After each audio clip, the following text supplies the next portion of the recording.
महाराष्ट्र में 288 नगर परिषद और नगर पालिकाओं के लिए मतगणना जारी है। आपको बता दें कि 246 नगर परिषद और 42 नगर पंचायतों के लिए चुनाव हुए थे। सबसे पहले पोस्टल बैलेट की गिनती की गई और फिर ईवीएम की।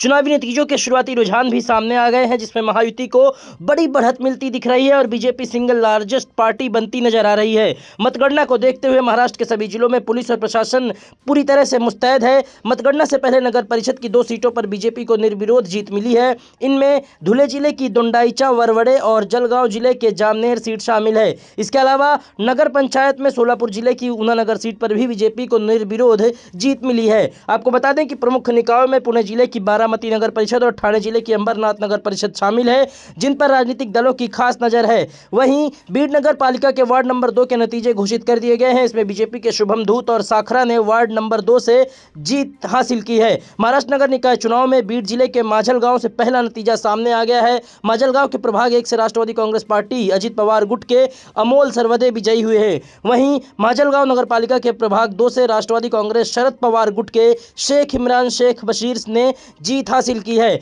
इसके अलावा माझलगांव में राष्ट्रवादी कांग्रेस पार्टी अजित पवार गुट की उम्मीदवार उज्ज्वला जावले भी विजयी हुई हैं। वहीं दूसरी ओर सावंतवाड़ी में बीजेपी की नगराध्यक्ष पद की उम्मीदवार श्रद्धाराज भोसले 324 वोटों से ज्यादा से आगे चल रही है और उनके जीत की पूरी उम्मीद है। वहीं वडगांव मावल नगर पंचायत से अजित पवार गुट के राहुल ढोरे 1 वोट से जीते हैं। इसके अलावा छत्रपति संभाजीनगर के पैठन वार्ड नंबर 4 के नतीजे भी सामने आ गए हैं। रिपोर्ट के मुताबिक इस वार्ड से शिवसेना की संगीता मापरी और सुनील रासने ने जीत हासिल की है। वहीं पुणे के सासवद में अब तक बीजेपी के 2 कॉर्पोरेटर जीत गए हैं। अब तक महायुति के उम्मीदवार के पक्ष में ही तस्वीर यहां भी दिखाई दे रही है। इसके अलावा नवी मुंबई के नगर परिषद में यानी कि उरण नगर परिषद के मतगणना केंद्र पर वोटों की गिनती के दौरान हंगामा मच गया है। दरअसल वोटों की गिनती शुरू नहीं हुई थी, उससे पहले ही एक व्यक्ति स्ट्रांग रूम में जाते हुए देखा गया, जिसके बाद महाविकास आघाड़ी के नेताओं ने हंगामा किया और ये आरोप भी लगाया। उन्होंने सवाल किए हैं कि बिना अनुमति किसी को जाने की परमिशन नहीं है तो वो आदमी कैसे पहुंचा।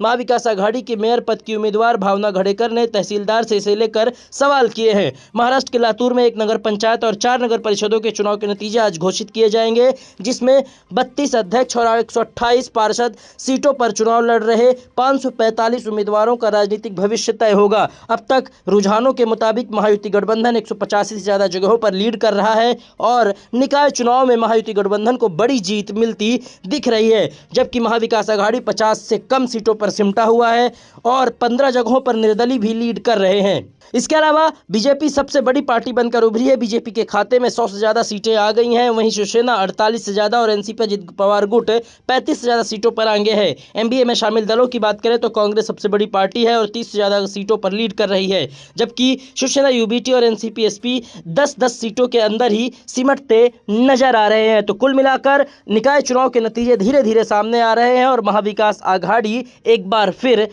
बीजेपी के साथ एनसीपी और शिवसेना वाले महायुति गठबंधन से पिछड़ता नजर आ रहा है।